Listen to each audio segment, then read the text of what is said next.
Alors, donc, bienvenue. Donc, je repars sur les quelques petites recommandations rapides pour ceux qui viennent d'arriver. Donc, merci de couper toutes vos caméras et votre micro. Donc, on rappelle, ce webinaire est enregistré. On vous partagera bien évidemment la présentation sous format PDF et vous aurez aussi l'occasion d'avoir tout le replay. Merci à vous tous.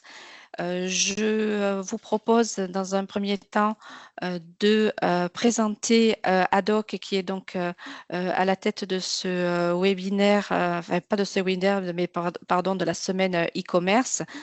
Adoc, donc pour certains, vous ne nous connaissez peut-être pas, nous sommes l'agence de développement économique de la région Occitanie.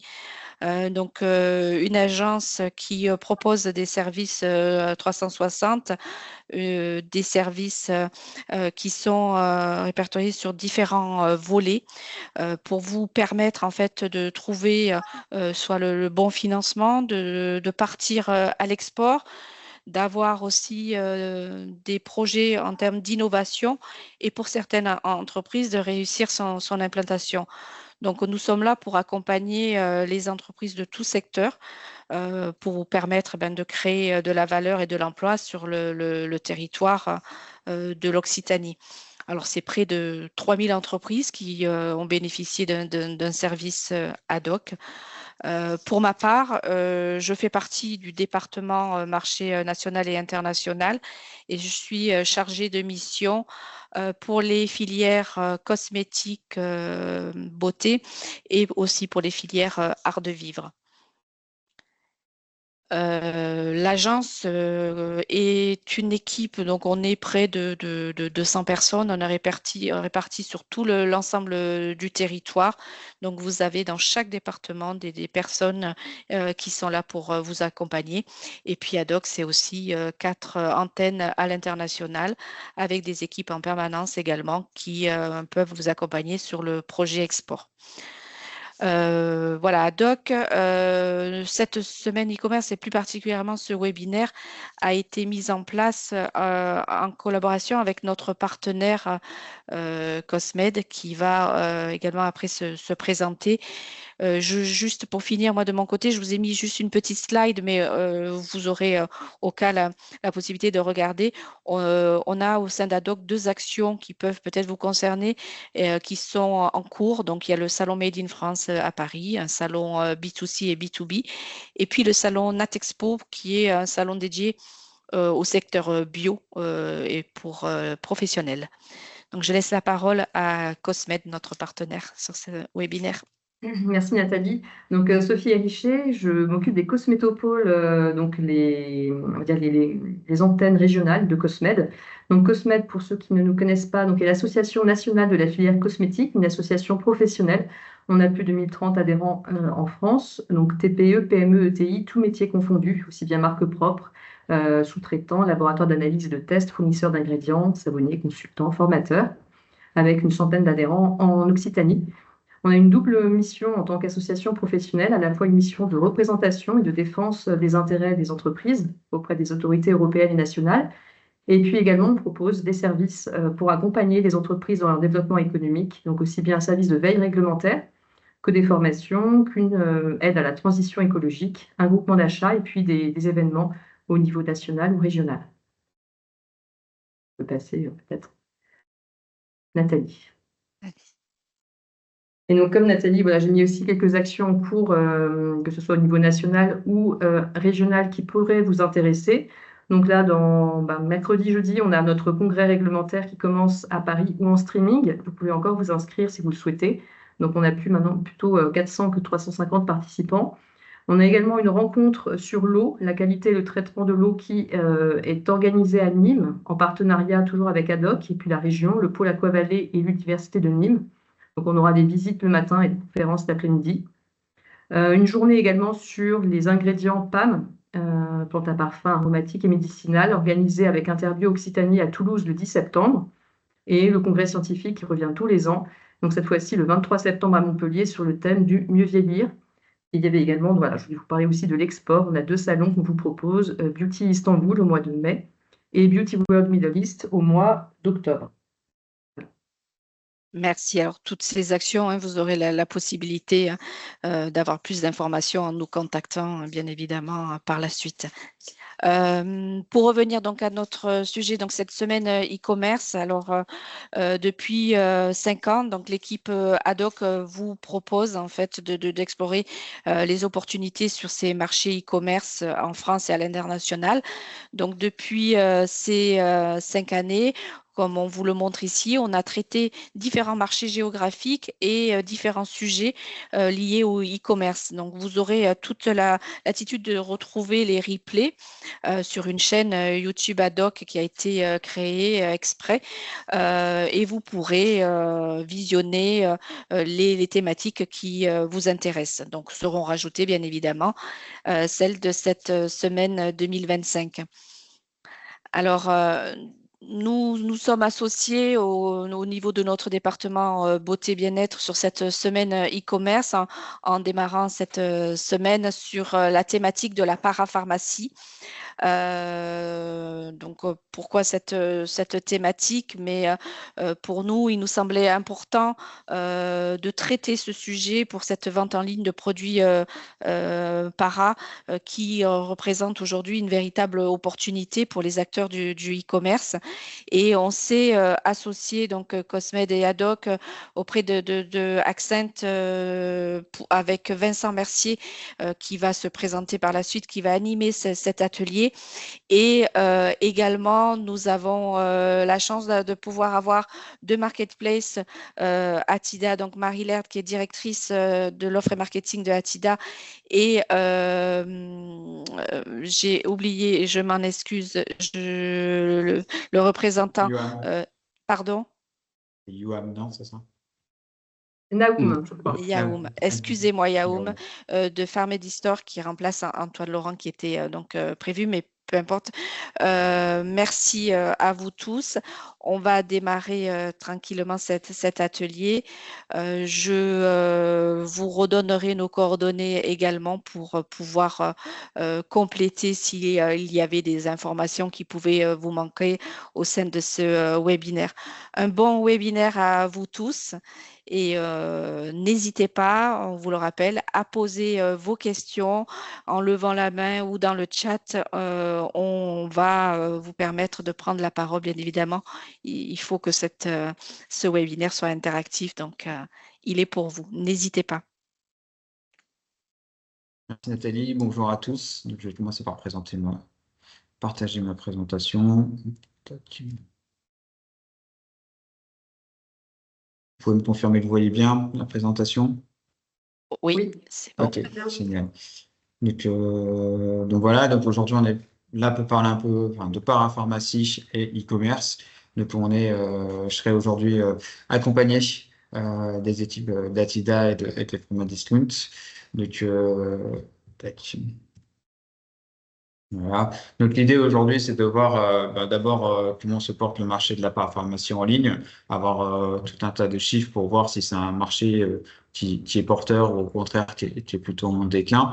On va se poser des questions et on va partager ça avec les deux co-intervenants sur faut-il se lancer et comment se lancer, parce que vous allez voir qu'ils proposent deux types de plateformes différentes, une B2C et une B2B. Ensuite, on va voir comment se différencier sur ces différentes plateformes et on gardera pas mal de temps sur la fin pour échanger sur tout ce qu'on aura vu, même si, comme ça a été dit, clairement, vous pouvez poser des questions au fur et à mesure de la présentation. Donc voilà, donc pour commencer, le marché de la parapharmacie en ligne. Donc, en 2025, c'est un marché qui sera estimé à 6 milliards d'euros, répartis 40% sur le soin de la peau et 60% sur autres. Donc, c'est un gros marché global. C'est un marché qui croît de 5% de chaque année depuis 2020. Donc c'est un marché qui va bien, qui continue de croître et dont les ventes en ligne croient aussi de 15% par an. Donc c'est vraiment un marché qui est positif en ce sens et surtout qui a connu, on va dire, l'essor du Covid, mais qui n'est pas forcément complètement retombé.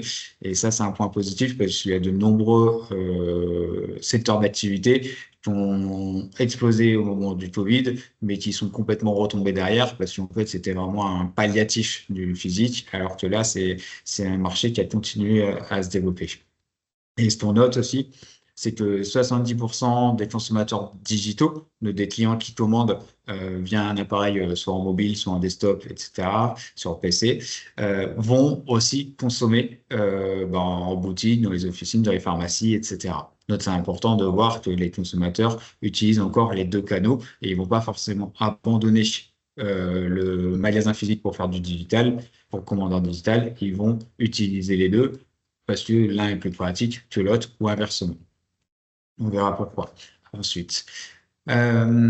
Aujourd'hui, les 2 tiers justement de ces consommateurs ou des personnes qui visitent les sites internet liés à cette thématique se font via le mobile. Et c'est une généralité sur beaucoup de secteurs d'activité, donc ça fait quand même un élément important à retenir, même si aujourd'hui on a décidé de se faire un focus plutôt sur les plateformes et sur les retailers. Vous allez voir, vous aurez quelques tips sur la fin, sur la partie sur les sites en eux-mêmes. Et du coup, c'est important de faire en sorte que on va dire, vos contenus, vos éléments soient ce qu'on appelle mobile friendly, donc facilement identifiables, lisibles sur la partie mobile. En termes de consommation, les Français dépensent en moyenne 150 € en produits de parapharmacie par an. Et ceci, surtout sur des produits bio ou naturels, puisqu'ils représentent aujourd'hui 60% des dépenses, ou en tout cas des produits achetés. Quelques autres chiffres importants. Les avis, on va voir un peu plus tard dans la présentation, mais les avis, c'est ultra important. Il y a énormément de personnes, près de la moitié, qui suivent les avis et les recommandations sur les réseaux sociaux avant d'effectuer un achat. Et c'est d'autant plus vrai globalement dans la beauté, mais aussi dans toute la partie parapharmacie, parce que c'est un endroit d'expression où les marques qui ont un certain budget l'ont compris et utilisent ces relais de communication, ces influenceurs notamment, pour pouvoir mettre en avant les avantages de leurs produits. Et ensuite, il y a un point qui est aussi intéressant, et notamment sur des produits de parapharmacie, c'est que 20% des ventes en ligne proviennent des services d'abonnement mensuels. Donc, c'est ultra intéressant sur des produits qui vont être récurrents à acheter. Ça va permettre, on va voir par la suite, mais ça va permettre à une marque qui est distribuée de pouvoir avoir un revenu qui est assuré dans le temps, puisque l'abonnement fait en sorte qu'on est certain que le client va commander son produit sur l'année, sur le mois, etc. C'est un marché qui est très féminisé en termes de consommateurs, avec les 2 tiers des consommateurs des 25 à 54 ans qui sont des femmes. Comme on l'a vu avant, il y a quand même 3/4 de mobiles. Donc voilà, et sur la répartition, on voit que c'est des 25-44 ans plutôt, et après débattu avec les 18-24 et 45-54. Donc c'est la grosse masse. Donc c'est peu ou prou ce qui se fait sur le digital au niveau global en dehors de la e-parapharmacie. Mais c'est des stats qui sont intéressantes parce que ça va permettre de cibler tel ou tel client, cliente pour le coup du tout. Les consommateurs, comme je le disais, aujourd'hui, ils vont utiliser le digital, mais ils vont venir en boutique. Et en fait, pourquoi ils utilisent le digital? Il y a plusieurs raisons. Le premier, c'est la praticité. Ça va être simple, je vais pouvoir commander de mon canapé, je vais pas avoir besoin de bouger, ça va être livré chez moi. Donc c'est quand même, ça facilite beaucoup les éléments. La disponibilité, les assortiments qui en digital sont beaucoup plus simples à gérer par des grands entrepôts, des grands stocks, contrairement à une officine ou une parapharmacie où ça va être beaucoup plus limité. Forcément un peu plus compliqué d'avoir tout en stock et du coup il peut y avoir une frustration qui est pas forcément connue sur les sites web, même si les ruptures de stock existent forcément aussi, et le référencement très large, comme je vous le disais, le fait d'avoir tous les produits à disposition. Du coup on peut faire un seul panier et repartir, enfin être livré à tous ces produits. Donc ça c'est ultra important, c'est une tendance générale, mais du coup qui qui se constatent aussi sur la partie parapharmacie. Après, la partie digitale, comme dans beaucoup de secteurs d'activité, la parapharmacie connaît des prix plus compétitifs parce que du coup, il y a beaucoup moins, entre guillemets, moins d'êtres humains à l'intérieur, même s'il y a d'autres coûts qui sont plus invisibles, la logistique, le stockage, le marketing, etc., etc. Mais c'est des prix qui vont souvent être plus compétitifs. Là, on peut davantage comparer avec la concurrence et du coup, il y a un peu plus une guerre des prix. Et du coup, en digital, il va y avoir aussi plus de promotions parce que pour justement, soit c'est des prix qui vont être compétitifs, soit plutôt des prix, soit des prix d'appel, soit des prix avec des promotions pour faire venir, pour recruter, pour faire essayer le produit. Et après du coup, faire revenir le client en le fidélisant. Alors Vincent, Oui, on aurait une petite une question. question ou une intervention de Ouais, Marie Lair. Marie. Bah, Donc Mathilda. Marie, vous pouvez même mettre votre Oui. caméra, hein, avec plaisir. Bonjour Marie. Votre micro, Marie, et il est désactivé. Merci, j'avais Voilà. suivi les règles. Euh, je me permets juste d'intervenir pour donner un peu de contexte sur ce secteur qu'on va connaître.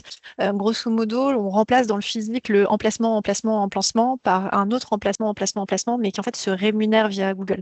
Et une des grands éléments que Google prend en compte dans la façon d'afficher un produit, c'est comment est-ce que je me place par rapport à la compétition, en addition d'un certain nombre d'éléments qui sont la qualité de la fiche produit, la qualité du conseil, la qualité du site, est-ce que ce site il est reconnu? Mais vraiment, la notion de prix, en fait, c'est pas tant pour casser le prix que pour avoir une chance de s'afficher. Et donc, c'est vraiment dans ce contexte-là qu'on va aller le regarder. On considère notamment, lorsqu'on a un retailer en B2C, que le prix du produit fait partie du coût d'acquisition en fait, qu'on met pour pouvoir aller chercher le conso. Ouais. Et en effet, si je complète ce que dit Marie, je n'allais pas rentrer forcément dans ce détail, mais on parle notamment et pas mal sur tout ce qui est Google Shopping, notamment donc les petites images quand vous faites une recherche sur Google, les petites images qui s'affichent avec les prix des produits qui sont en dessous. Et effectivement, Google va décider est-ce que cette image, ce produit et ce prix est le plus intéressant pour le client et il va être le plus enclin à transformer. Et c'est là effectivement où le prix joue beaucoup parce que d'une manière, c'est vraiment un comparatif enfin, des différents concurrents. Et c'est là, effectivement, où le prix va beaucoup jouer pour être mis en avant versus son compétiteur. C'était ça, Marie, dont tu parlais. Ok, merci. Ensuite, il y a les tendances qui sont un peu majeures. Il y a eu pendant pas mal d'années beaucoup d'éléments, enfin beaucoup de communication sur un peu toute la partie utilisation de produits naturels, etc. Aujourd'hui, là, ça fait à peu près 2 ans qu'on a un gros retour, un focus sur la technologie, c'est-à-dire technologie dans le sens les laboratoires élaborent des formulations, des formules qui sont très techniques et qui ont derrière, qui permettent aussi d'expliquer un prix souvent plus élevé, mais qui permettent de montrer aussi que c'est des produits qui vont avoir un vrai impact sur l'objectif défini, ça va être le rajeunissement, ou en tout cas l'anti-vieillissement, etc., etc. Et à l'intérieur de ça, ils vont quand même essayer de garder tout ce qui est clean beauty sur l'ensemble de la chaîne de valeur avec tous les ingrédients stars qu'on va avoir, tels que l'acide hyaluronique, le rétinol, etc., etc. Mais tout ça doit être respectueux de la nature et de la peau, on va dire. Donc c'est très important pour les consommateurs aujourd'hui. Donc les, les, les producteurs, bon, en tout cas les laboratoires, dont certains d'entre vous faites partie, doivent faire attention à ce genre d'éléments. Il y a d'autres éléments, tels que la Key Beauty aussi, qui est un fort essor en ce moment, qui sont des éléments, enfin, la beauté taurine, qui se développe énormément sur beaucoup de sites. Donc, c'est très tendance. Voilà, après aussi sur les réseaux sociaux, etc., etc.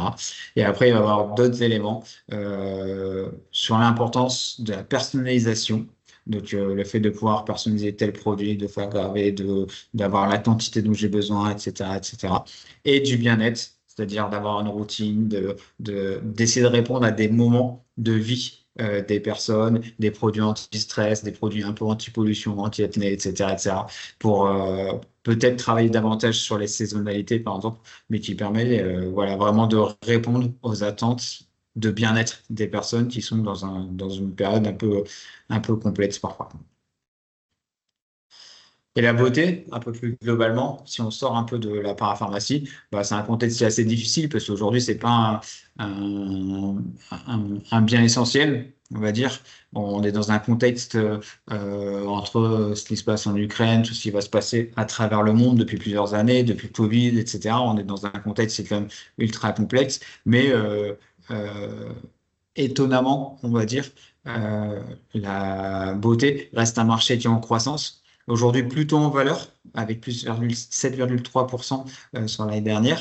Donc, on parle en valeur du coup plutôt de hausse de prix, avec tout ce qui va, matière première, tout ce qui va avec. Et le challenge, en fait, de ce secteur, bah, ça va être justement d'augmenter les volumes.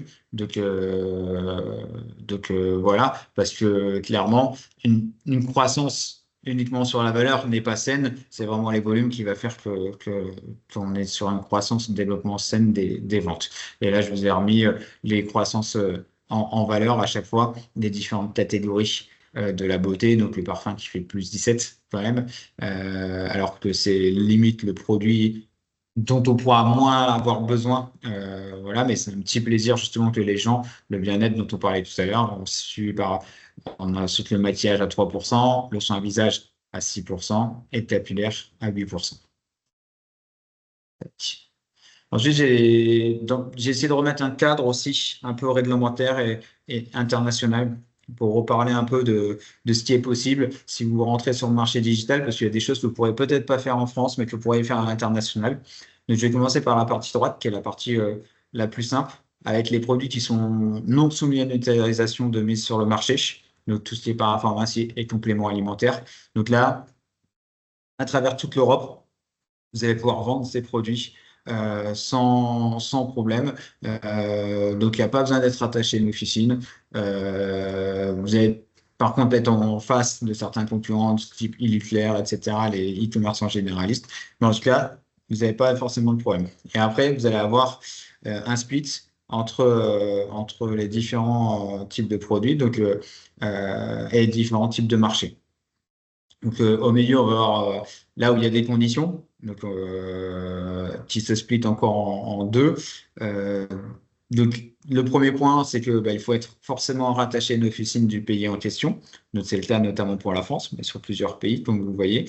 Et après, on va faire une séparation où il y a à droite les OTC, donc les médicaments sans prescription qui peuvent être vendus en ligne. Et après, sur les autres pays, on va pouvoir vendre ceux qui sont sans prescription et avec prescription. Et ensuite, sur deux autres pays, donc les Pays-Bas et l'Angleterre, il n'y a pas besoin de rattachement à une officine et vous allez pouvoir vendre que ce soit les médicaments avec ou sans prescription. Donc c'est important aussi de savoir, de se dire que tel marché, je pourrais finalement me lancer, sur d'autres, je ne peux pas parce que réglementairement, je n'ai pas le droit d'y aller. Sur les acteurs majeurs, on va voir, il y a du coup Marie avec Attila qui est là aujourd'hui. C'est les parapharmacies en ligne spécialisées. Par exemple, EasyPara, je vais en présenter d'autres tout à l'heure. Pharmedistore qu'on va voir aujourd'hui, qui est un modèle un peu différent en B2B, on va en parler.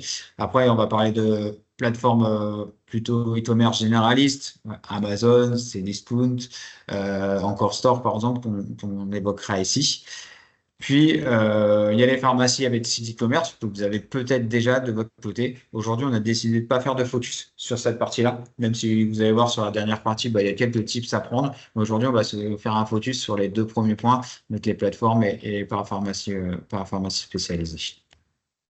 Donc, voilà quelques acteurs. C'est une source SimilarWeb. Donc, SimilarWeb, c'est un outil qui permet de définir quelles sont les plus grosses audiences, on va dire, enfin, plusieurs critères, mais en gros, quels sont les plus gros sites de e-parapharmacie en France. Donc, vous avez quelques noms, vous avez notamment Attida, qui est un des leaders.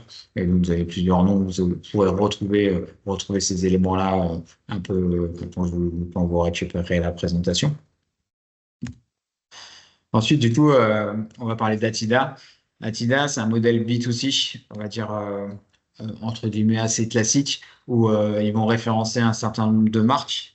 Ces marques, ils vont les mettre à disposition sur leur site web et qui vont être achetées par un client, on va dire final, c'est-à-dire un client de B2C qui pourrait venir dans vos pharmacies et qui achète aujourd'hui. Donc, le travail en amont, ça va être de référencer un certain nombre de marques, donc les principales marques les plus importantes. Leur cœur de métier, c'est pas forcément les TPE et pas trop de PME non plus. Enfin, voilà, je laisserai Marie expliquer, mais c'est pas forcément les tout petits business. Ensuite, tout est dit. L'avantage d'un site tel que celui-ci, c'est de retrouver tous les produits au même endroit. C'est environ 35 000 références. Donc, pour un internaute qui recherche et qui veut comparer deux crèmes, ça va être hyper pratique. Et c'est une des solutions qui va être classique avec une livraison normale. Enfin, voilà, c'est basique. Pour le client final, ça a des prix attractifs, un pricing qui va être attractif, un large choix des produits et des conseils qui vont être en ligne. Donc, ça permet aussi de compenser un peu ce conseil qu'on perd finalement quand on est en digital. Attida a décidé de remettre en place. Et du coup, justement, je vais laisser la parole à Marie pour qu'elle présente un peu ce que Adidas fait. Attida, pardon. Hop, merci beaucoup. Je vais essayer d'être bref pour qu'on puisse avoir du temps pour l'échange derrière. Donc Attida, en fait, c'est une société qui est européenne. Anciennement, la France, c'était Santé Discount, que vous connaissez peut-être sous cet ancien nom, qui, il y a à peu près 3-4 ans, a été remise sous l'égide de Attida.fr dans la création d'un groupe, en fait, dans lequel il y a l'Espagne, l'Allemagne, l'Italie et la France.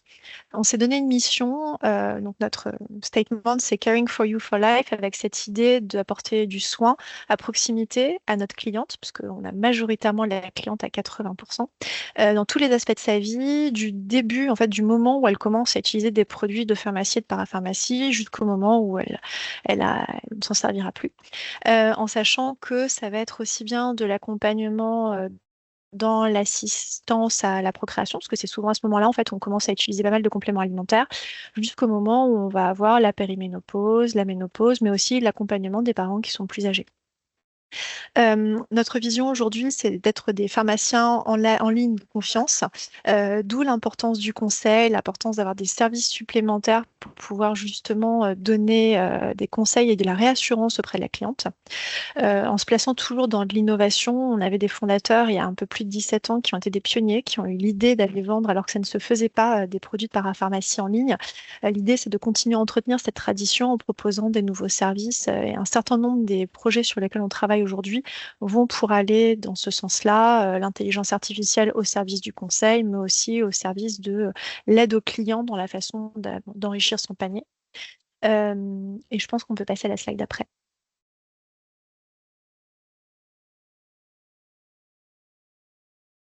Merci. Et donc, du coup, ce sont les pays dans lesquels nous existons, en sachant qu'aujourd'hui, en Allemagne, on s'appelle Aponeo, parce que c'est une très grosse entreprise qui n'a pas été renommée, parce que la perte de trafic aurait été importante. Et Dos Pharma et Mi Pharma sont présents à la fois au Portugal et en Espagne.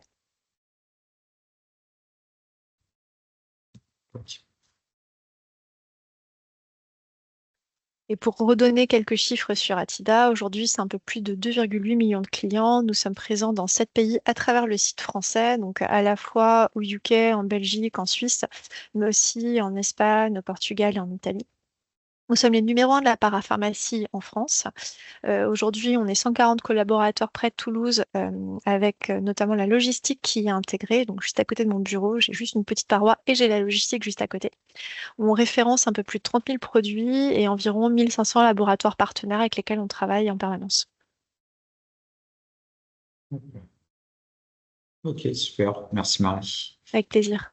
Du coup, comme je disais, donc on a vu un premier modèle B2C avec Marie. Là, on va parler d'un modèle un peu plus B2B avec Pharmedy Store. Donc, Pharmedy Store vont référencer des marques, les mettre sur une plateforme, mais les mettre à disposition plutôt des pharmacies versus Adidas qui vend directement à des consommateurs finaux. Donc, le référencement des marques, ben, c'est justement une vitrine pour les marques, on va dire, traditionnelles, hein, qui se vendent, mais aussi pour des petites marques, des marques méconnues, mais qui vont plutôt être des pépites. Et aujourd'hui, fournissent, c'est un quart des pharmacies. Du coup, sur la plateforme, bah, on va pouvoir trouver tous les produits disponibles au même endroit, un grand choix de marques très, très large. Ça peut être marketplace ou distribution classique. Et l'avantage pour les pharmacies qui vont aller, on va dire, commander leurs produits sur cette plateforme, bah, c'est un gain de temps déjà, parce qu'ils vont retrouver tous les produits au même endroit. Ça va être aussi la possibilité de découvrir des nouveautés, d'avoir des démarches qui vont être facilitées sur le site. Il n'y a pas d'engagement. Euh, il référence aussi des pépites qui sont différenciantes. Donc le travail aussi d'un pharmacien, c'est aussi de proposer et de conseiller tel ou tel type de produit. Et en fait, en référençant ce type de marque, ben, ça va permettre aux pharmaciens, enfin, aux pharmacistores de proposer ça aux pharmaciens qui pourront se différencier de leurs concurrents qui quelques pâtés de maison plus loin. Et du coup, tout ça dans un même panier. Et du coup, je vais laisser Pharmadistore présenter. Je te laisse la parole. Merci beaucoup, enchanté. Alors voilà, pour représenter rapidement donc Pharmedy Store, effectivement, nous on évolue dans un écosystème un petit peu dédié à la pharmacie. En gros, Pharmedy Store, ça fait partie donc d'un groupe qui réunit vraiment plusieurs entités commerciales, comme vous pouvez le voir. Rejoindre Pharmedy Store, en fait, concrètement, ça va vous permettre justement d'avoir accès un petit peu à toutes ces solutions-là qui gravitent autour du marché de la pharmacie. Donc, je vais les présenter rapidement. Notamment donc Pharmedy Insight qui est en haut à gauche, voilà, qui permet vous aussi de réaliser des études auprès de 16 000 pharmacies actives tous les mois pour justement positionner, améliorer vos études produits, etc., ou faire des études pharmaceutiques ou scientifiques. On a une autre partie qui est donc tournée plus sur de la régie publicitaire audio. Ça, c'est Pharmédition qui vous accompagne là-dessus. Ou là, pareil, auprès de 5000 pharmacies, vous pourrez avoir une présence sonore directement auprès des pharmacies pour mettre en avant, en effet, vos solutions. On a également donc Pharmedy Bag et Pharmedy School qui sont deux entités plus récentes. Pharmedy Bag qui permet justement par le biais du support papier de véhiculer votre image, et Pharmedy School qui est une entité qui vous permettra de sous forme de micro-learning d'apporter de la formation sur des produits conseils que vous avez peut-être possibilité d'avoir pour justement amener cette performance en termes de sell-out, notamment dans les pharmacies même. Et tout ceci, en fait, est articulé par Pharmedy Call, qui est notre call center qui est internalisé vraiment chez nous, hein, qui est là pour piloter toutes les pharmacies, les accompagner dans leurs choix, différents choix, et notamment celui de Pharmedy Store, qui est donc la première marketplace qui a été dédiée aux pharmacies uniquement et spécialisée pour les pharmacies. On peut passer sur le slide, éventuellement. Alors, en gros, pourquoi rejoindre une marketplace B2B ? L'idée étant, c'est que ça va vraiment vous permettre d'avoir déjà de référencer vos produits, d'avoir une visibilité auprès des 12 000 pharmacies qui sont clientes à l'heure actuelle chez nous. Comment ça se passe concrètement? Le résumé il est assez simple, c'est que le pharmacien a donc possibilité sur le catalogue entier de la marketplace de pouvoir commander donc les produits de son choix. Si Pharmedy Store concrètement a été créé, c'est que en fait on a vraiment voulu mettre en avant les pépites, les marques qui sont à forte valeur ajoutée et nouvelles pour les pharmacies, pour qu'ils ils puissent un petit peu entre guillemets dépoussiérer leur shortliner et amener vraiment du neuf, amener vraiment des produits de qualité que les patients souhaitent au final. Et ça, Pharmadistar, ça vous le permet parce que notamment, vous pourrez garder justement la maîtrise de vos conditions commerciales. Entre guillemets, on n'a pas de prérogative à proprement parler. Vous avez un back-office en termes d'utilisation et d'usage quotidien qui vous permet justement de voilà, piloter, que ce soit le traitement des commandes, que ce soit le mode de livraison, etc. etc. Et tout ça vraiment de façon autonome.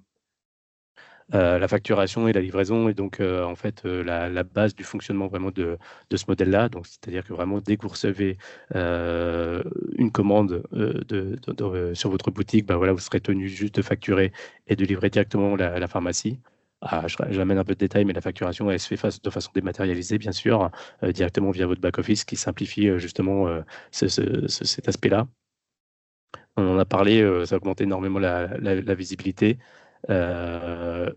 L'idée étant, c'est qu'en plus d'être sur une marketplace donc nationale et TomTom, pour aller au-delà un petit peu des frontières de la métropole, ça va vous permettre justement, grâce à du trade aussi qu'on met en place, d'avoir une visibilité et de faire vivre votre boutique. L'idée étant, et c'est certainement cette question-là que vous vous posez, vous dites, OK, une marketplace nationale, c'est bien, ça permet d'être visible, mais est-ce qu'on va être visible parmi toutes ces références-là? Et oui, en effet, on a des solutions aussi adéquates pour tout type d'acteurs et tout type de partenaires pour que vous puissiez aussi, ça vous permet d'être visible et de dynamiser votre boutique. Voilà. Évidemment, alors c'est écrit, donc la plateforme pour vous, elle est sans engagement. Il y a juste un frais de 500 € d'entrée. Je vous explique pourquoi. C'est pas vraiment un frais d'entrée, c'est parce que justement, quand on parle de communication et de visibilité, on met un peu en ordre de marche notre service marketing en interne pour effectuer plusieurs communications pour votre intérêt. Et justement, d'un seul coup, on va dire, et dès le départ, vous présenter à tout panel, donc aux 12 000 pharmacies en France et TomTom. Pour revenir un petit peu sur les chiffres à droite, donc en effet, on a beaucoup de pharmaciens qui sont actifs sur la plateforme, et on travaille notamment surtout avec les groupements de partenaires. On sait très bien que les pharmacies, ça fonctionne aussi comme ça, par groupement. Et justement, nous, on a 30 accords groupements qui permettent justement à certains partenaires si évidemment le groupement le décide également, de pouvoir accélérer aussi sur le marché de la pharmacie et en faisant des mises en avant. Évidemment, c'est une plateforme qui est accessible pour le pharmacien 24 heures sur 24, 7 jours sur 7. Et pour finir sur ces données-là, on est à peu près à 2000 commandes en moyenne par mois pour un panier moyen à peu près qui tourne de 500 €, qui va en évoluant parce qu'à l'heure actuelle, on a un groupement aussi qui est un groupement historique et qui a glissé sur Entity Store récemment, qui est le groupement COS, pour ceux peut-être qui connaissent, et qui profite aussi de ce catalogue et de la richesse des références qu'on a pour passer des commandes pour passer des plus grosses commandes. Donc le panier moyen, en gros, il est facilement de 1200 à 1400 € maintenant. Il y a peut-être une question. Oui, il y a une Ouais. question, je crois. Oui, il y a une question. Je vous en prie. Guillaume, je vous écoute. On vous écoute. Ah, je ne vous entends pas. Oui, Non, on vous entend pas.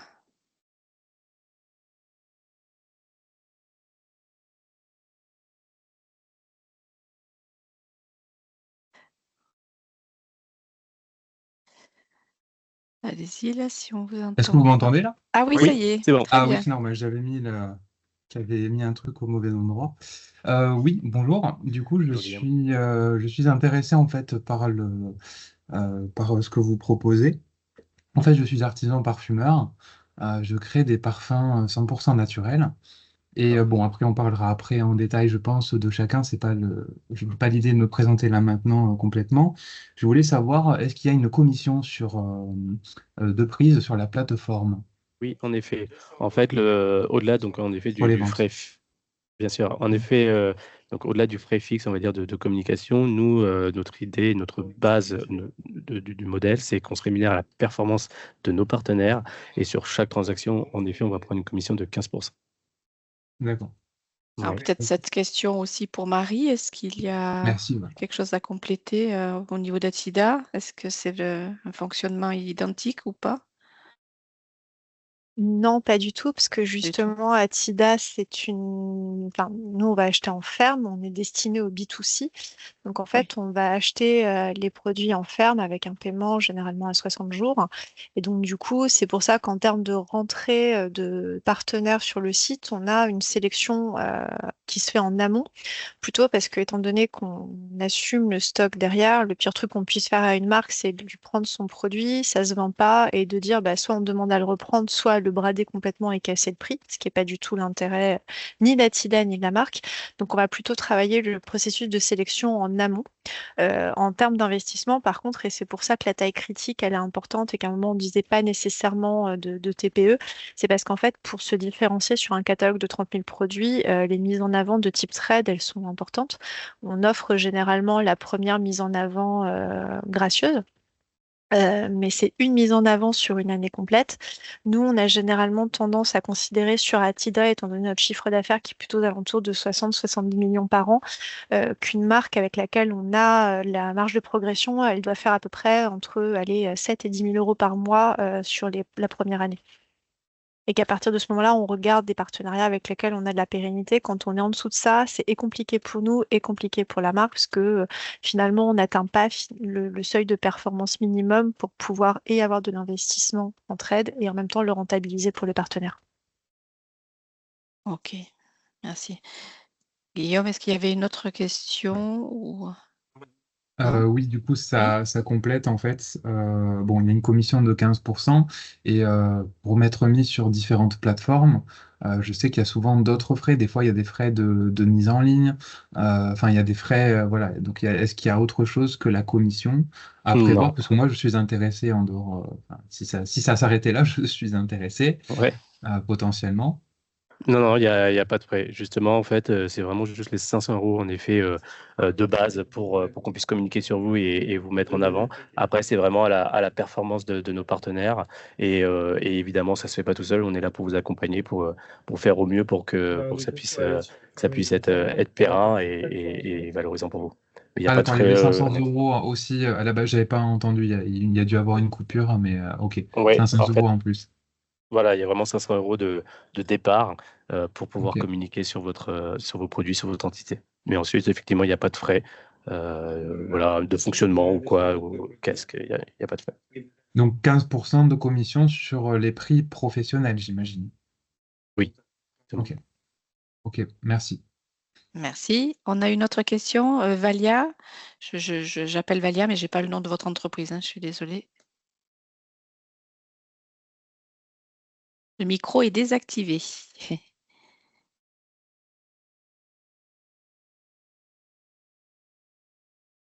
Valia, je ne sais pas si vous nous entendez. Ça y est. Oui, bonjour, pardon. Bonjour. Oui, alors moi, je suis créatrice d'une marque de cosmétiques, une marque de soins pour le visage, des soins fabriqués en France haut de gamme. J'ai deux petites questions. Alors, une pour Atida, vu qu'elle parlait des achats des produits en ferme. Je voulais savoir s'il y avait un minimum d'achats, en fait, un minimum de commandes pour eux, ou enfin, peu importe la gamme de produits, s'il y a 2 produits ou 15 produits de la gamme. Est-ce qu'ils prennent tous les produits de la gamme ou est-ce qu'ils se concentrent sur les produits qu'ils trouvent intéressants? Est-ce qu'il y a un minimum de commandes pour eux? Ça, c'est la première question. J'attends la réponse. Après, je peux poser la deuxième parce que c'est pour Pharmedy Store.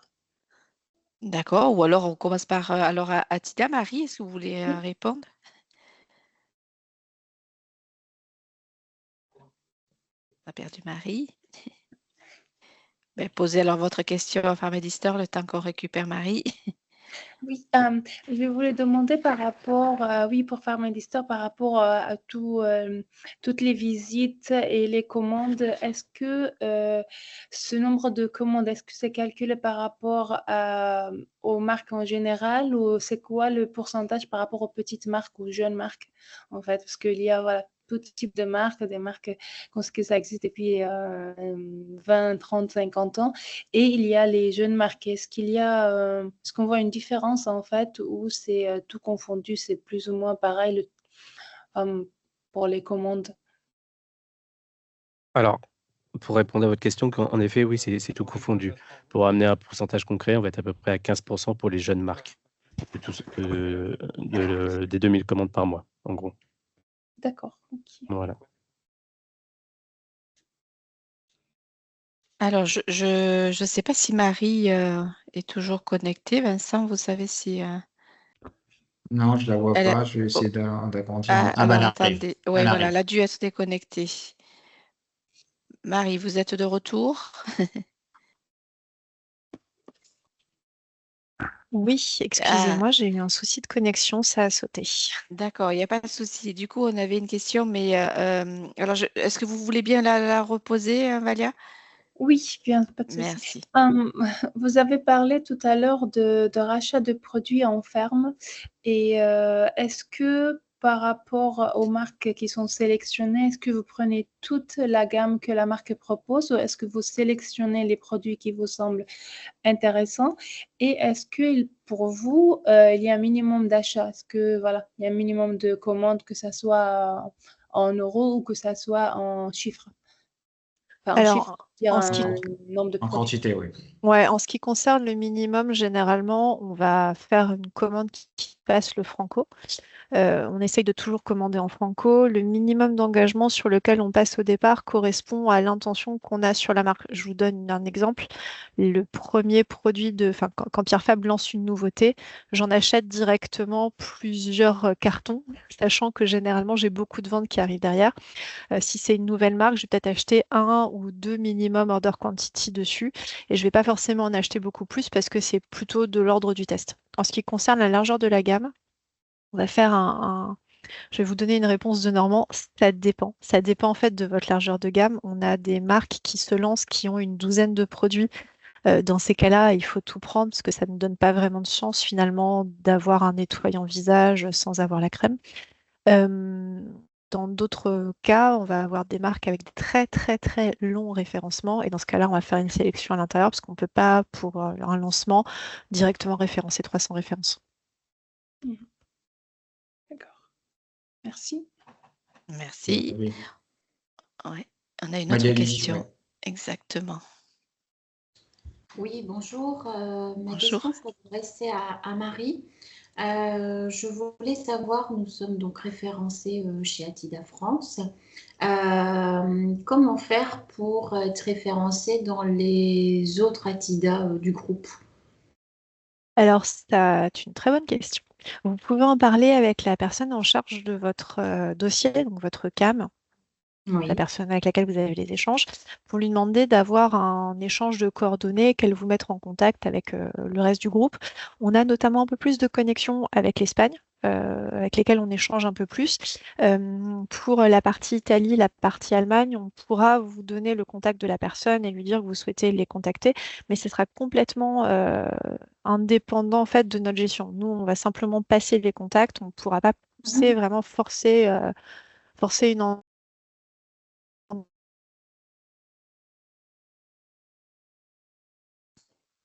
Ah, on a On a on perdu a Marie. perdu le Marie. qui de la même façon que moi, Marie, je ne sais pas si vous nous entendez, mais ça fait quelques secondes là qu'on n'a pas entendu.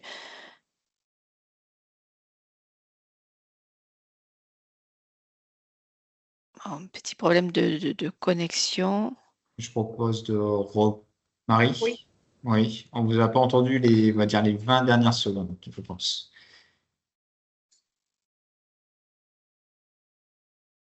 On reviendra plus tard dessus. Ouais, Il n'y a pas de ok. problème. Ok, ça marche. Du coup, on continue la présentation. Merci Marie. Du coup, l'idée c'est... Ah, il y avait une autre question. Oui, il y avait. Shane, Oui, c'est bonjour. ça? Bonjour. Je voudrais savoir pour le délai de paiement, généralement, sur ces deux plateformes, et combien de jours ou combien de mois? Qui souhaite... Ouais. chez Atida, ça va être à 2 mois, 60 jours. OK. Alors, au niveau de Pharmedy Store, on va être sur soit un règlement comptant où les versements se font le 1er et le 15 du mois, Ou alors, si c'est un règlement via un CEPA, on a en effet un différé de 30 jours également. OK, merci. Merci à vous. Merci à vous. Merci. Du coup, là, l'idée, c'est de parler maintenant un peu plus des modèles qui complètent, on va dire, ceux qu'on vient de voir. Du coup, Amazon et d'autres qu'on va voir juste après. Donc, Amazon propose justement plusieurs modèles. Donc, l'Amazon Seller Central où le vendeur tiers passe par et vendeur et marketplace aussi. Donc, soit c'est le premier point, le point A, donc c'est vous qui gérez toute la partie logistique, Fulfilled by Merchant, donc, qui va, en tant que marchand, en tant que vendeur, vous allez gérer toute la partie stockage, toute la partie emballage, gestion des commandes. Donc, vous devez gérer une logistique, gérer l'ensemble de la chaîne d'approvisionnement. Donc, ça peut être très positif parce que ça vous permet de mieux contrôler vos marges, mais il faut pouvoir la maîtriser et toutes les marques ne peuvent pas le faire. Donc voilà, donc c'est pour ça qu'Amazon propose aussi le Fulfilled by Amazon. Donc là, en l'occurrence, en tant que vendeur de produits, vous envoyez vos stocks à Amazon qui s'occupe du stockage, de l'emballage, des expéditions, etc., toute la partie logistique. Ça vous permet de profiter du Batch Prime, donc qui permet une belle visibilité sur Amazon. Mais forcément, Amazon prend sa part du gâteau, qui est souvent assez élevé. Mais ça simplifie l'opérationnel, notamment si vous n'avez pas votre propre logistique. Ensuite, vous avez d'autres modèles complémentaires, donc Amazon Border Central. Donc, en fait, vous devenez une sorte de fournisseur d'Amazon en marque propre. Et là, en fait, c'est Amazon qui vous contacte, qui vous propose, qui gère le prix. En fait, Amazon définit toutes les règles et vous acceptez ou vous acceptez pas, en fait. Donc, ça permet de vendre beaucoup plus, mais du tout, vous perdez un peu l'identité de votre marque, vu qu'elle devient une marque blanche.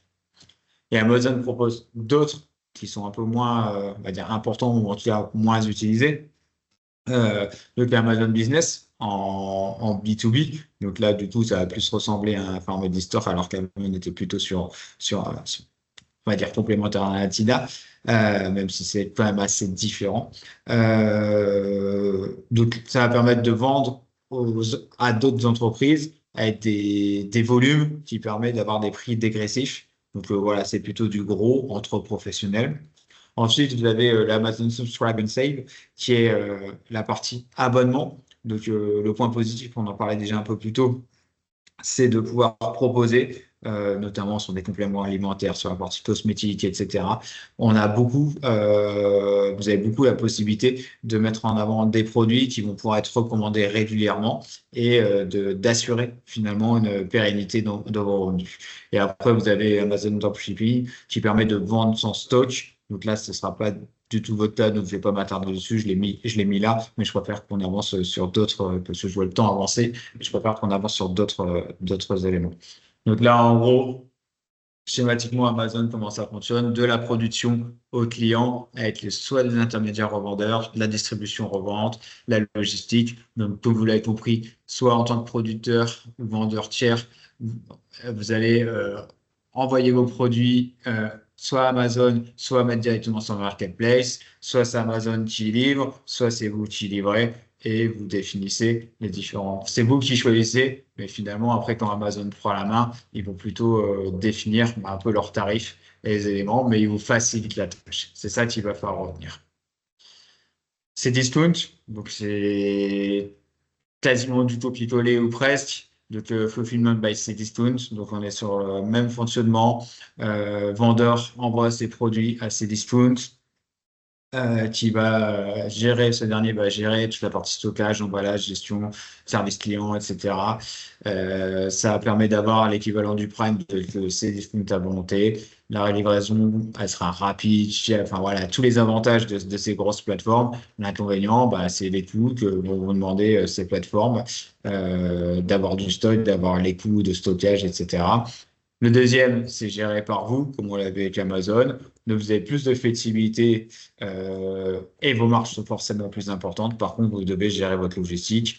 Donc, et moins de visibilité sur le marketplace parce que ce soit Cdiscount ou Amazon, ils vont mettre en avant davantage les produits qu'ils vont gérer eux-mêmes. Ensuite, vous avez d'autres options. Et la troisième est plutôt intéressante, c'est Cdiscount d'Express Seller, qui est un hybride en fait entre les deux premiers. C'est-à-dire que c'est vous qui allez gérer la logistique, mais vous allez vous mettre aux normes finalement Cdiscount. Donc être très rapide, délai d'expédition, service client, enfin bref, tout doit être optimisé pour être aux normes de Cdiscount. Donc vous avez des grosses contraintes, mais vous allez pouvoir avoir une visibilité qui va être plus importante. Et après, on va avoir le dropshipping, qui est la même chose que tout à l'heure sur Amazon. On l'a vu tout à l'heure, c'est quand vous n'avez pas de stock, vous êtes un intermédiaire. Donc pour résumer, le fulfillment by Cdiscount, c'est idéal si vous voulez optimiser votre logistique et avoir une meilleure visibilité. Si c'est géré par vous, le by merchant, bah, du coup, vous gérez votre propre infrastructure, votre logistique, mais du coup, vos marges sont plus importantes. L'Express Seller, c'est plutôt un bon compromis entre les deux, et le dropshipping vous concerne un peu moins. Vous en avez d'autres après. Vous avez Encore Store, par exemple, qui est une marketplace B2B spécialisée. Donc là, c'est plutôt une plateforme qui va mettre en relation des vendeurs et des acheteurs. Donc, c'est plutôt des commerçants indépendants qui vont acheter directement à des marques dans plusieurs secteurs d'activité, donc maison, beauté, alimentation, etc. Donc, cette plateforme va choisir et va mettre à disposition ces marques. C'est un peu des grossistes, mais qui vont se digitaliser et qui vont gérer quasiment aucun stock sur leur plateforme, sauf exception. En fait, ils vont juste faire l'intermédiaire et la mise en relation entre les deux. Et du coup, ils vont quand même forcément, pour cette action, prendre une commission qui est généralement entre 10 et 20%. Après, ils arrivent à fidéliser avec des conditions qui vont être avantageuses, des minimums de points qui vont être bas, des facilités de paiement. Donc voilà, il y a des paiements différés à 30 voire 60 jours, mais en tant que vendeur, le paiement, il se fait dès que la commande est confirmée. Donc c'est un avantage pour tout le monde, pour le vendeur comme pour l'acheteur. La gestion est simplifiée aussi puisque c'est vous qui la gérez et ça vous envoie directement les éléments. Et du coup, pour fidéliser, Encore Store travaille avec en offrant des remises dès les premières commandes, du parrainage, un service client dédié, etc. Tout ce qui fait que les clients, enfin que les marchands et les vendeurs et les acheteurs reviennent sur la plateforme. Donc voilà, donc maintenant, la question c'est, on a vu un peu tout ce qui se faisait sur le marché. Comme je vous l'ai dit, on ne reste pas sur vos sites e-commerce propres, même si ça existe à côté. L'idée c'est, faut-il se lancer et comment? Donc, est-ce que vous, en tant que marque ou en tant que e-parapharmacie, vous devez vous lancer? Bah, ça dépend vraiment de votre maturité en tant que marque, du marché et des opportunités. Comme on l'a vu avec deux personnes qui sont avec moi, en fonction, le modèle économique n'est pas le même. Donc, en fonction des budgets que vous allez avoir, des coûts qui vont être liés au marketing, au trade marketing, aussi la gestion des stocks. Est-ce que vous allez gérer vous-même l'expédition, l'emballage, etc. On a aussi des sujets des pricing. Donc, on a parlé tout à l'heure de pricing pour être le plus compétitif. Mais en fait, il y a des plateformes où vous n'allez pas forcément choisir le pricing de vos produits. Donc, vous n'allez plus avoir la main sur finalement le pricing de vos produits, soit parce que c'est automatisé, soit parce que le retailer va décider du prix, parce qu'il est, comme il a acheté la marchandise, d'ailleurs, c'est lui qui décide du prix. Et donc votre maîtrise de votre marque va être un peu diluée, vous allez la perdre. Vous pouvez la perdre de plus en plus. Donc, c'est vraiment des questions qu'il va falloir se poser. Que ce soit, est-ce que Marie, tu veux intervenir ou Noam, vous voulez intervenir sur cette partie-là? Hop.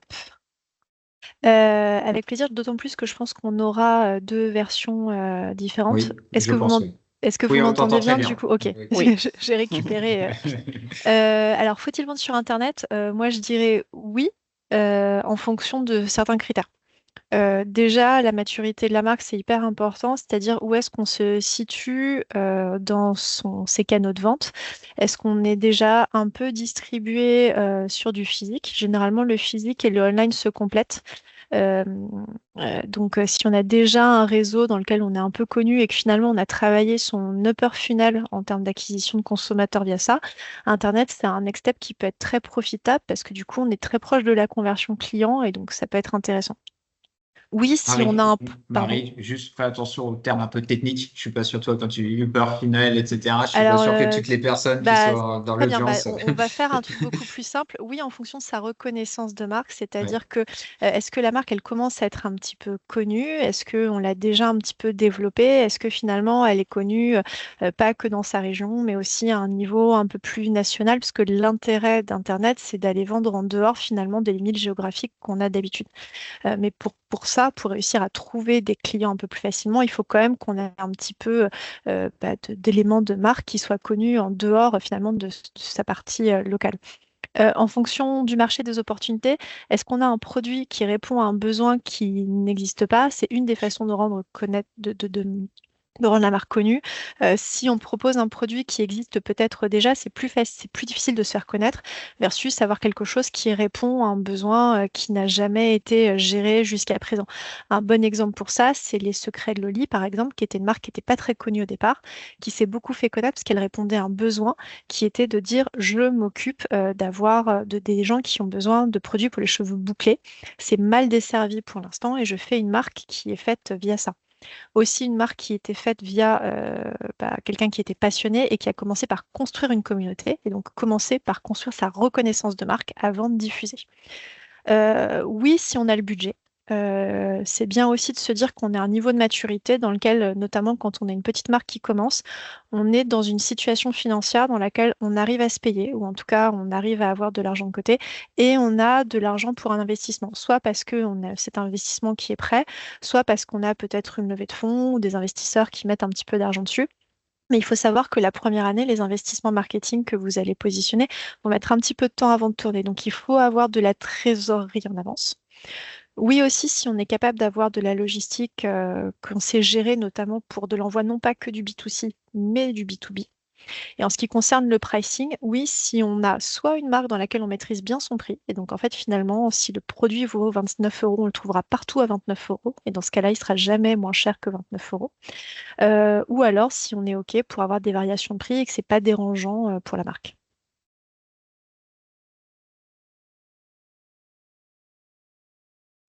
Le Merci micro, Marie. Vincent. Pardon. Oui, merci.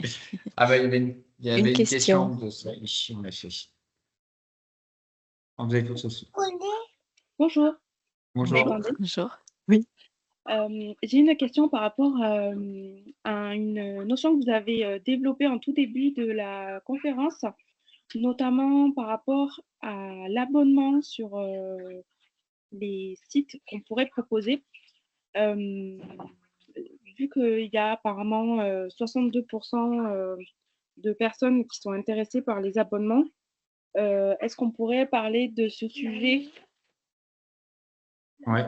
Bah, justement, on en parlait avec Marie en préparation. Donc, je peux te laisser répondre, Marie, sur ton cas spécifique et sur les complexités pour mettre ça en place. En effet, même si c'est plébiscité par les personnes, il faut que ce soit rentable par tout le monde. Et je vais laisser Marie expliquer ça. Oui, alors déjà, il y a deux choses. Il y a le déclaratif et il y a la Mm. réalité. Assez souvent, les consommateurs, et c'est important de se dire quand on a une étude conso, qu'est-ce qui est vrai ou pas, ont tendance à déclarer toujours un peu mieux ce qu'ils aimeraient être ou ce qu'ils aimeraient faire que ce qu'ils vont vraiment faire. C'est le cas, par exemple, quand on parle de bio ou de naturel. Généralement, les gens ont plus tendance à dire j'aimerais consommer du bio que ce qu'ils consomment vraiment. Bah, c'est un peu pareil pour l'abonnement. Généralement, s'il y a 62% des gens qui disent qu'ils sont intéressés par de labo, il y a plutôt 30 ou 20% qui vont vraiment être clients de ce genre de service, c'est dire je suis OK pour avoir un prélèvement tous les mois pour un produit en particulier qui tombe en automatique sur mon compte. Ce qui est très très différent. Et plus on va sur quelque chose qui nécessite un investissement financier ou un investissement de temps, plus le différentiel il est grand. Ensuite, l'abonnement, c'est quelque chose qui est intéressant quand on a une structure logistique qui permet vraiment de la tenir. Dans le cas d'Atida, en fait, de l'abonnement, c'est un petit peu compliqué parce que déjà, il y a de la mise en place qui est un peu complexifiée et parce que par rapport à des gens, par exemple, comme Amazon qui ont du Prime, où vous retrouvez tout, vous retrouvez la parapharmacie, mais aussi des clous, des livres ou tout un tas d'objets du quotidien qui font que finalement un abonnement Prime, ça devient vite rentable pour le consommateur. Ça l'est un petit peu moins pour la cliente lambda. C'est difficile à mettre en place et si finalement un abonnement fait que un mois, je vais envoyer que 19 € de commande à une cliente et le mois suivant, je vais envoyer 200 €, la commande à 19 €, techniquement, sur Internet, elle ne rapporte pas d'argent. La plupart des distributeurs comme Atida, qui fonctionnent en dur, ne rentrent pas vraiment dans leurs frais pour des commandes en dessous d'un montant de, allez, on va dire 45 € à peu près. En dessous de 45 €, on ne fait pas d'argent avec l'amortissement des frais. Au-dessus, on commence à en faire un petit peu. C'est marrant, D'accord, ça. oui, je comprends ce que vous dites. Et après, en termes d'intérêt produit, euh, parce que par exemple, quand on est sur de la parapharmacie, on va souvent être sur des pathologies qui peuvent être ponctuelles. C'est pas toujours du curatif sur des choses de long terme. J'ai vraiment du mal à comprendre comment ça peut se traduire, quoi. Parce que là, vous me parlez de panier à 19 €, puis de panier à 200 €. Donc, j'imagine que c'est des produits qui recouvrent différentes pathologies. Donc, ça peut être de la beauté, du complément alimentaire ou des accessoires. Euh, voilà. Ça dépend complètement du type de produit. Typiquement, le repeat, il est plus important sur le complément alimentaire, où en fait, contrairement à ce qu'on peut penser, en fait, les pathologies de longue durée, c'est justement ce qui génère le plus de chiffre d'affaires sur la parapharmacie. Typiquement, lorsque vous prenez du complément alimentaire, et c'est les plus gros compléments alimentaires pour la vision, pour la mémoire, la ménopause, la périménopause, mais également l'aide à la conception, ça va être des choses que vous allez prendre pendant un certain temps. La conception, ça va être au moins pendant 6 mois, généralement, par exemple, juste le fait de prendre vos compléments alimentaires pour l'aide à la conception. Quand vous êtes sur les médicaments pour la vision, en tout cas les compléments alimentaires pour la vision, pardon, c'est des médicaments que votre médecin va vous conseiller et que vous allez prendre quasiment toute votre vie jusqu'à la fin pour éviter la dégénérescence maculaire. Donc en fait, c'est des choses qui vont durer très longtemps. Pareil, dans des rachats assez réguliers, généralement, nous, la cliente fidèle, c'est la cliente qui va être une maman qui va acheter pour elle, pour ses enfants. Pareil, lorsqu'on a par exemple de l'eczéma, du psoriasis, on va avoir aussi des besoins très réguliers et on va consommer en grosse quantité. Ce qui est vrai par contre, c'est que lorsque vous êtes sur de la beauté, des routines beauté, la cliente est beaucoup plus volage, elle va avoir tendance à changer de routine et elle va aussi consommer moins régulièrement. Généralement, on va rajouter une crème pour la dermite atopique par exemple tous les mois. Lorsque c'est plutôt de la crème anti-âge, on se rend compte que la fréquence d'achat, elle varie plutôt à 2 mois et demi. D'accord, oui, je comprends tout à fait. Je vous remercie pour ces informations. Très intéressantes. Avec plaisir. Merci. Super. Peut-être Naoum, est-ce ouais, que c'est vous ce que j'allais vouliez dire. Naoum, je peut-être te propose. compléter ce que vous vouliez sur cette thématique, faut-il vendre sur Internet? Alors oui, et en effet, je vais peut-être rejoindre un petit peu ce qui a en effet été dit. Il y a un axe en effet de maturité sur le marché assez évident. Et c'est pour ça que voilà, on est là aussi pour vous accompagner. Alors forcément, je parle au niveau du marché de la pharmacie et notamment des solutions qu'on apporte, comme j'expliquais tout à l'heure au niveau du call center. On est là aussi pour amener comment dire, de l'explication aux pharmaciens pour positionner vos produits, positionner vos marques, parce que en effet, ça se fait pas tout seul.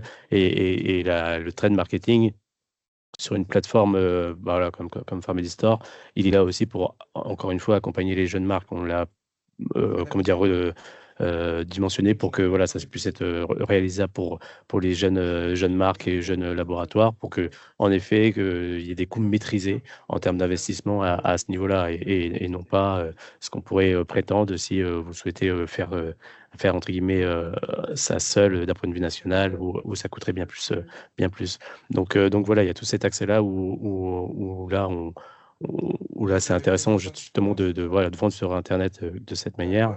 Et après, au niveau de la logistique, là aussi, là pour le coup, vu que nous on fait vu que là, nous, on est intermédiaire et que vous référencez encore une fois vos produits sur la plateforme, d'un point de vue logistique, bah voilà, faut pouvoir aussi être à l'aise en effet, vu que nous, on ne fait pas d'achat de stock, vous l'aurez compris. Et encore une fois, au niveau du pricing, vous avez la maîtrise complète de vos conditions commerciales. Donc voilà, vous allez pas pouvoir, enfin, il y a personne qui va pouvoir en effet modifier les prix que vous souhaitez, etc. Vous n'allez pas pouvoir vraiment maîtriser de bout en bout ce pricing-là, quoi. Donc voilà. Ok, super, merci. Il y a Sheng, c'est ça, qui voulait une Oui. question? Oui, Vous êtes- bonjour. on vous J'ai une question pour la plateforme Atida. Est-ce que c'est la plateforme qui gère les TVA dans les différents pays ou c'est nous-mêmes qui l'appliquons sur notre facture?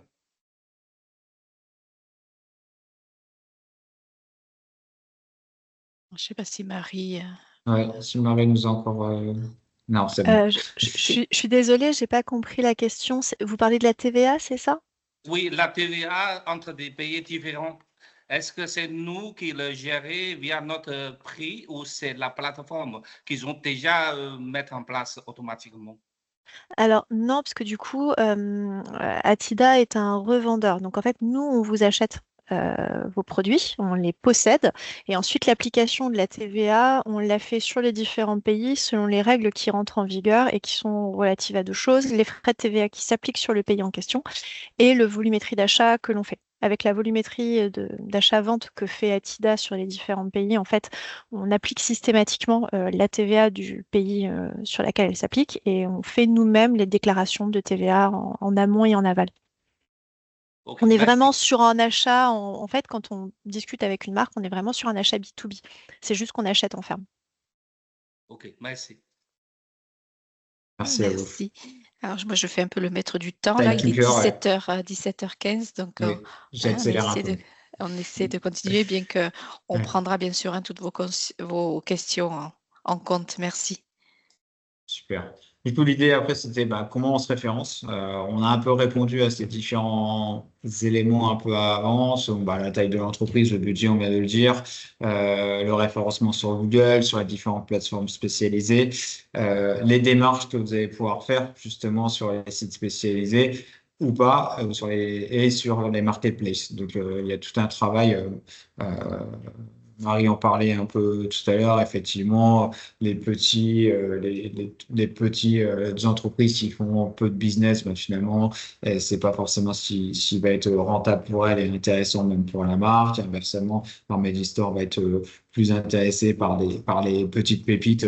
Donc voilà, après, il va falloir aller chercher sur les différents sites. Je sais pas si Marie ou si Naoum voulait compléter ou si j'avance sur la dernière partie. Je pense qu'on avait pas mal couvert le sujet, à Ouais, moins je qu'il y ait des pense. questions en particulier. Ouais, c'est bon pour moi également. Ok, super, merci à vous. Du coup, l'idée, c'est après, quand vous avez vous avez vu comment ça se passait et que vous avez décidé d'y aller, l'idée, c'est comment se différencier. Donc, on va commencer par le cœur du writer qui va être la PDP, donc la Product Detail Page. Donc, c'est simplement la fiche produit. Donc, l'objectif, ça va être d'informer au mieux les clients. Pourquoi? Parce que le client, peut-être qu'il connaît votre marque, mais il ne connaît pas forcément les bénéfices du produit, quelles sont les routines, etc., etc. Donc, c'est ultra important déjà de l'informer. Le deuxième point, ça va être, il va falloir avoir un contenu SEO friendly. Donc, le SEO, c'est simplement ce qui permet à Google de faire en sorte que votre contenu est référencé et est mis en avant versus du contenu non mis en avant. Donc, on va voir que toute la partie visuelle, mais surtout texte, va être hyper importante pour pouvoir améliorer la visibilité. Il y a la partie SEA, donc Search Engine Advertising, qui est toute la partie Google Ads qu'on a vu tout à l'heure, Google Shopping, sur lequel je ne rentrerai pas aujourd'hui. Et l'utilisation d'outils qui peuvent aussi agréger, ça peut être en général un peu plus gros, mais ça vous permet d'agréger des fiches produits, la faire par exemple sur Amazon. Et en fait, ces outils permettent de dupliquer sur des sites qui vont être partenaires.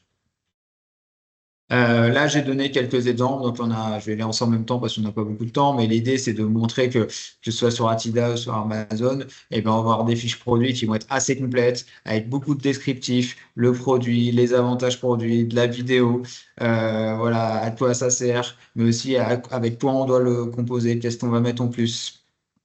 Ensuite, bon, le pricing, forcément, des avantages concurrentiels, voilà, des produits offerts.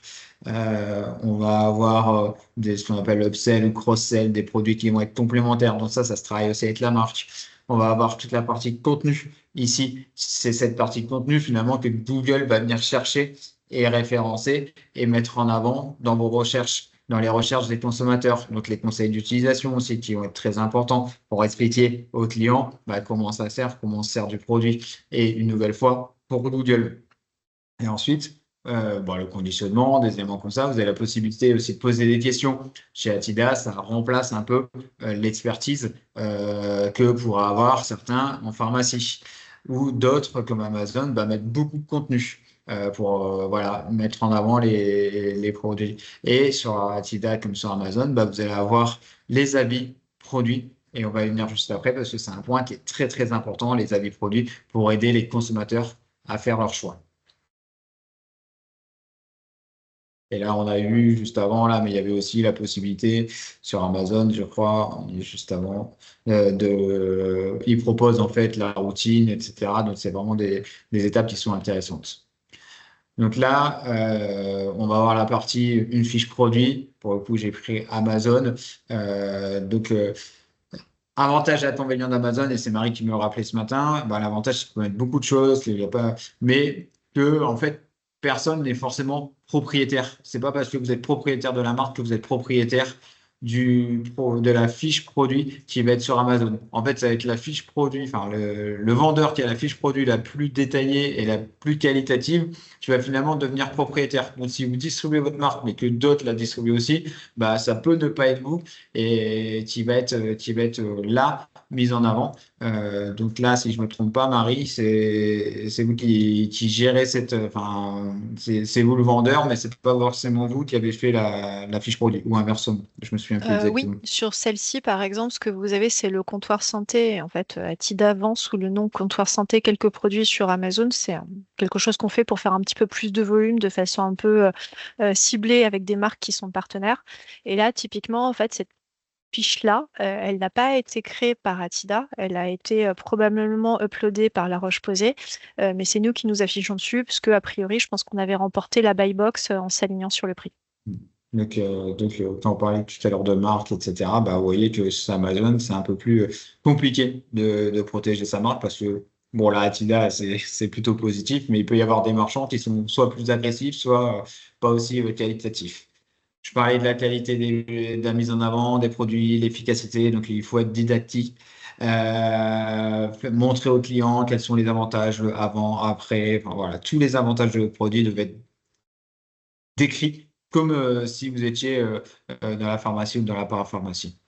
On a parlé au début de stratégie de prix et promotion. Vous avez plusieurs éléments. Vous avez les moins 20% pour X produits, un acheté, deux achetés, un offert, etc. Tout ce qui est bundle, tout ce qui est pack promotionnel, mais aussi tout ce qui est, ce qu'on appelle offre contre achat. Donc les offres contre achat, c'est simplement on vous propose un produit offert ou une trousse offerte en échange d'un achat dans la marque ou avec un minimum d'achat dans la marque, par exemple. Ensuite, on parlait des abonnements. Donc là, j'ai essayé de montrer, d'ailleurs, il y a un mélange des deux. Il y a un mélange d'abonnement et de bundle dans celui-ci. Dans la partie gauche, en boîte, c'est un lot de 6. Donc, ça fait un peu bundle. J'achète pas juste un déodorant, je peux prendre un lot, même s'ils sont vendus en lot de 1. Et sur la partie droite, on va avoir l'abonnement proposé par Amazon. Je ne vais pas revenir sur ce que disait Marie tout à l'heure, mais c'est un vrai avantage. Mon déo, je vais l'utiliser tous les mois. Tous les mois, je n'ai pas besoin de penser à faire livrer mon déo. Je sais qu'on va me renvoyer. Donc, ça peut être des points positifs, mais faire attention effectivement entre ce que les gens disent et la réalité.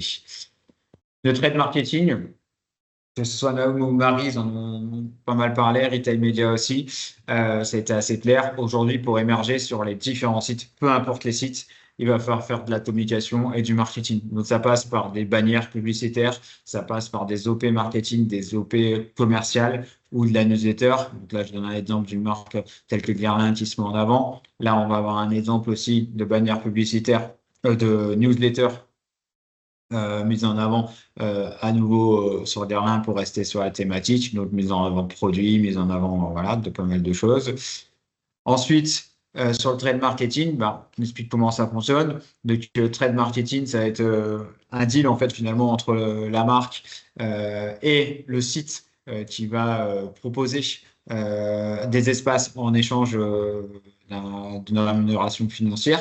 Et derrière, il va avoir aussi ce qu'on appelle le retail media, donc qui est un système un peu comme trade marketing, on va dire un peu plus automatisé, qui va fonctionner en général soit au coût par clic ou au coût pour 1000, c'est-à-dire au nombre de fois où la bannière va être visible ou au nombre de fois la bannière va être cliquée.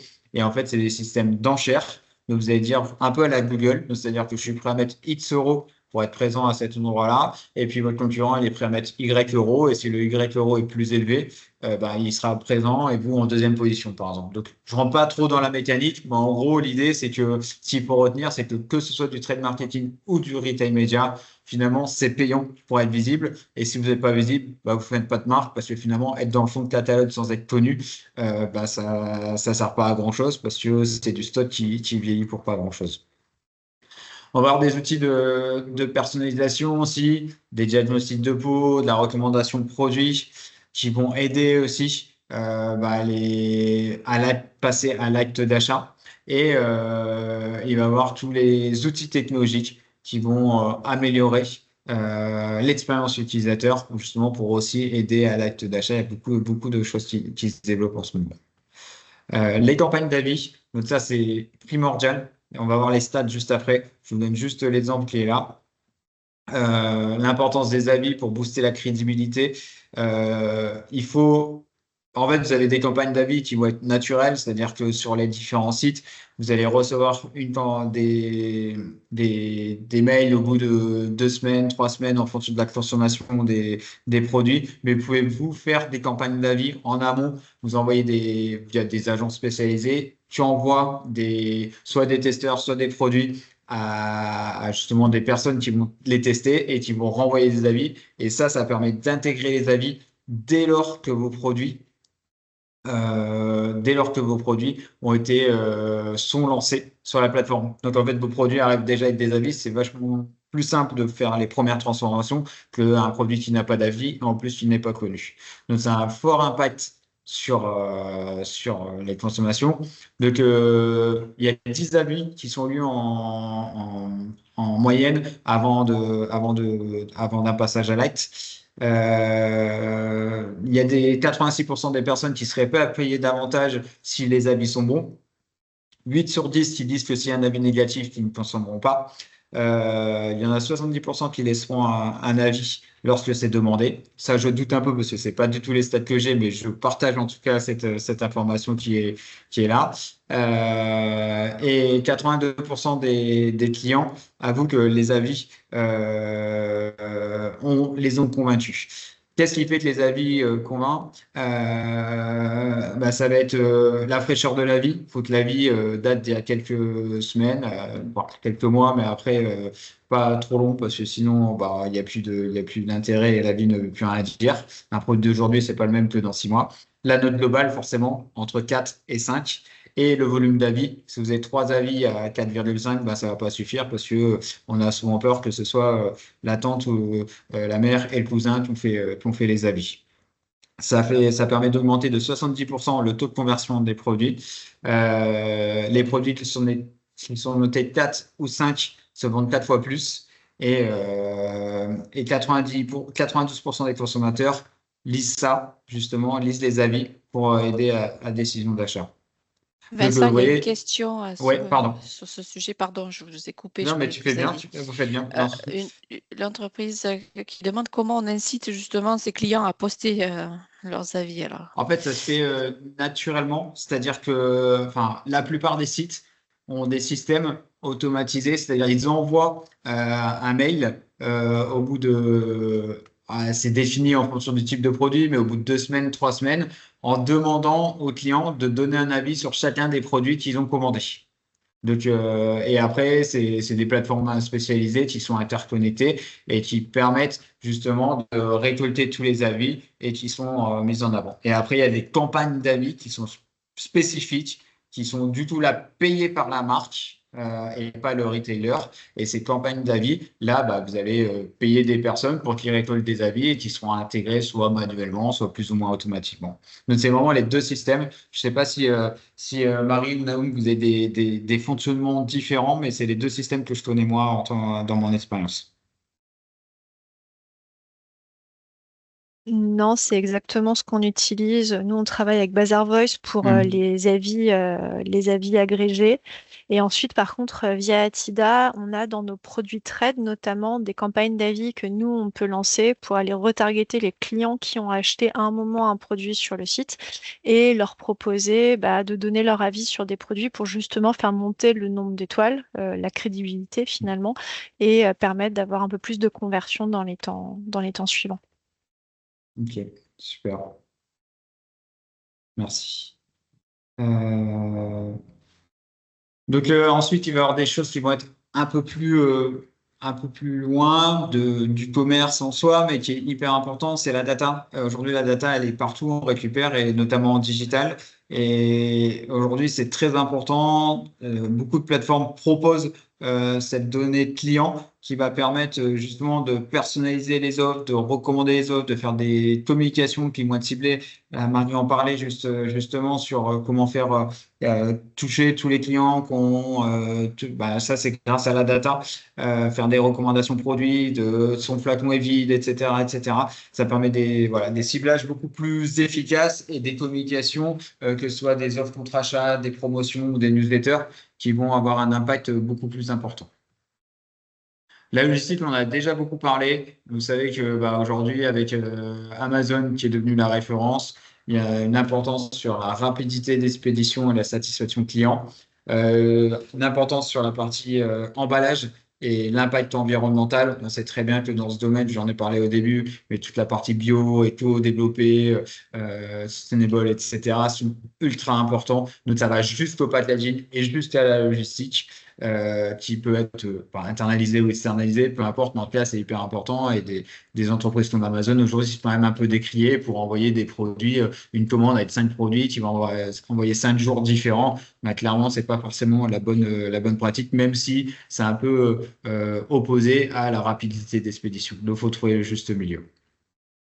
Et enfin, avant de repasser la parole à Nathalie, toute la partie impact environnemental et RSE, justement, donc les sourcing responsables, les produits bio, la boucle, les boucliers, on en parlait tout au début dans la première partie, toute la partie ingrédients naturels qui sont sans risque pour la santé.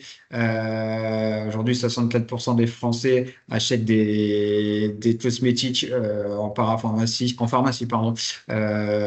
optent pour des produits bio, d'où l'importance de Cosmé Bio, d'EcoCert. Voilà, c'est des éléments qui donnent confiance, c'est une réassurance. Et si en plus on peut ajouter à ça et les quelques personnes qui sont intervenues sur du local ou sur de l'équitable, c'est forcément 100% bénéf. Avec, si on ajoute de l'éco-conception, la réduction des emballages, forcément le produit va être clean, et c'est ce que recherche aujourd'hui le consommateur, et d'autant plus avec des outils tels que Yuka ou autres plateformes d'avis, mais de notation, des produits de beauté, notamment, entre autres, qui peuvent être très positifs, mais aussi très néfastes pour une marque si elle utilise des produits qui ne sont pas forcément recommandés pour la santé. Nathalie, je vous laisse la parole sur cette slide. Merci. Alors, juste une petite slide. Alors, on ne va pas le développer, mais juste pour que vous sachiez, peut-être vous êtes déjà bien au courant, il y a la nouvelle charte 2025 qui a été signée par plusieurs entreprises. Donc, c'est on parle justement de cet impact environnemental et RSE.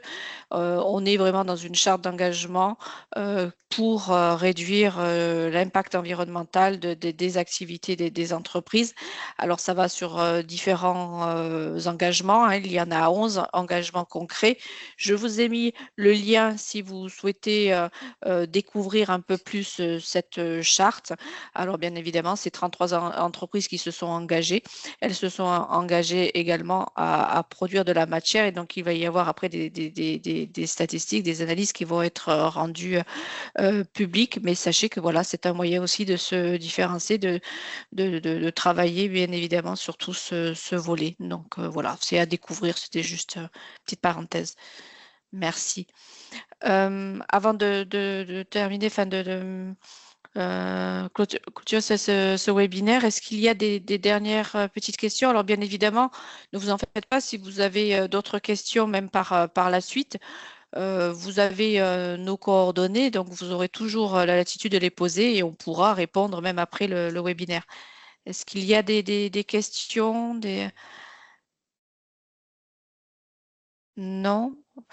Bon, en tous les cas, moi, je tiens à vous remercier. Je remercie Marie et Naoum pour vos interventions, pour le temps que vous avez passé à répondre donc, aux interrogations et à présenter vos structures. Je vous remercie.